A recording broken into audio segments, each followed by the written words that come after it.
Hi everyone, we are back today with Godzilla Ate My Homework. We're on chapter 8 called Saved by the Bell.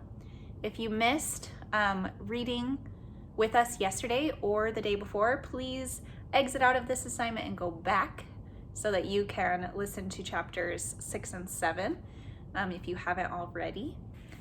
We did learn yesterday while we were reading that Godzilla is still eating Parker's homework and he ate his science report about guinea pigs. So now Parker knows that he's in big trouble, not only with Mr. Morris, but his parents are not going to be happy that he has not been turning in his homework. So we'll see what happens in chapter 8 called Saved by the Bell. Here we go. I could not let Godzilla eat any more homework. I was very careful. I didn't put Godzilla in my backpack until I took out my homework. I put my papers in a safe place on my toy shelf where Godzilla could not get them. Every morning I put my homework back in my backpack. I was being very responsible and things were going great. My plan was working until Thursday. That's the day that I forgot to put my homework back in my backpack before I left for school. When Mr. Morris asked for math, I didn't tell him that Godzilla ate it. I told the truth. I left it at home. I could tell Mr. Morris was not happy. He closed his eyes and counted to 5. I missed recess again. I think that Parker is being pretty honest. He is telling Mr. Morris the real reasons why he doesn't have his homework. He said Godzilla ate my homework, which really is the truth. But it's a little bit of a misunderstanding. Mr. Morris does not understand. He just thinks he's being silly. But this time, Godzilla did not even eat his homework. He actually just forgot it and left it at home, and he still is being honest, which is good, but we need to find a solution to this problem. So we'll see if he figures it out. It was my turn to wash the dishes that night. Margaret got to watch television. Mom helped me dry the dishes and put them away. And that was what we were doing when Margaret stomped into the kitchen. The cable isn't working, she said. Now I can't even watch my favorite show. Mom looked up a number in the phone book, picked up the phone, and punched in the numbers. She told someone about our cable. Then she was quiet for a while. Are you sure? She finally asked.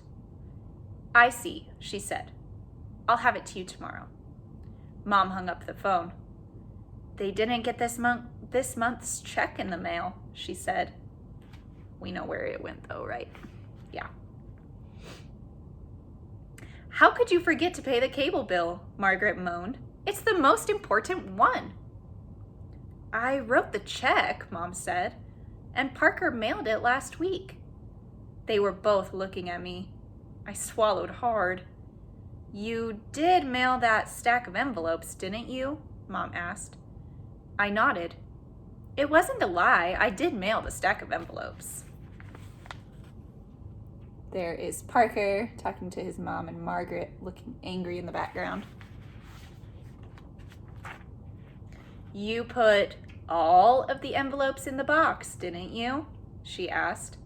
This question was harder to answer, but I was saved by the bell. The telephone bell. Mom put her finger to her lips.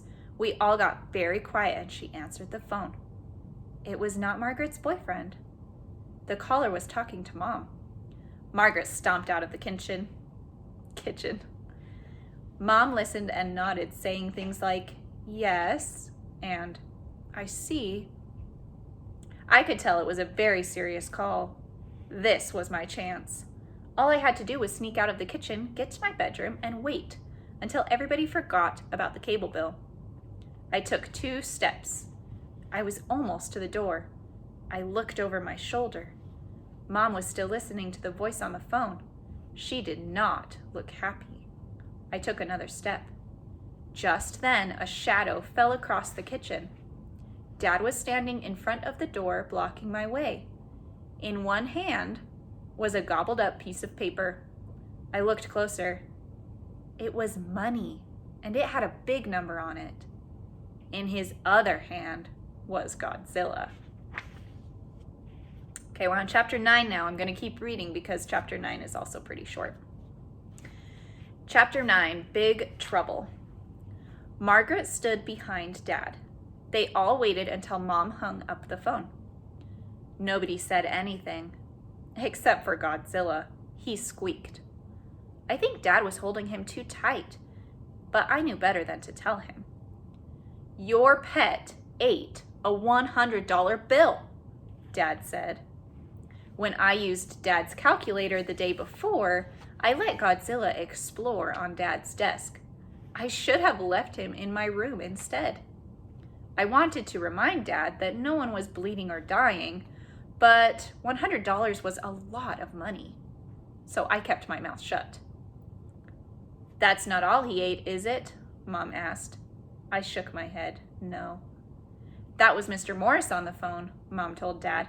He thought Parker was making up stories about why he didn't have his homework. Why haven't you been turning in your homework? Dad asked. I took a deep breath. Godzilla ate it.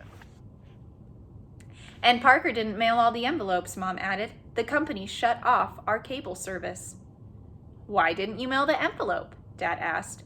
He already knew the answer. I told the truth. Godzilla ate it. Godzilla? Margaret screamed. I'm going to kill that rat and roast it on the charcoal grill. He's not a rat, I told her. Margaret was not interested in learning about guinea pigs. Instead, she grabbed for Godzilla. There's Margaret grabbing for Godzilla. Parker trying to stop her. No, I screamed. Don't hurt him. Dad lifted Godzilla high in the air. Godzilla squeaked. Godzilla was in big trouble. I had to think fast to save Godzilla. It's not his fault, I blurted out. Guinea pigs like to chew things. It helps their teeth. Everybody froze, even Margaret. Godzilla squeaked, as if to say, so there. Dad nodded. You're right, Parker, he said. I started to breathe again. I should have waited. Dad wasn't through. Godzilla chews, Dad said, and since you can't keep him from doing it, you will have to return him to the Wagging Tail Pet Store. Don't make me take him back. I'll make him stop. I said it like I meant it, but I knew that it was a lie, and so did Margaret. Don't listen to him, she told Mom and Dad. That guinea pig is a nuisance. Then she reached for Godzilla again. I ran across the room and tackled Margaret around the ankles. Dad jumped back and stumbled on a kitchen chair. Mom tried to keep Dad from falling. Godzilla squeaked. That was when the phone rang. I grabbed for the phone.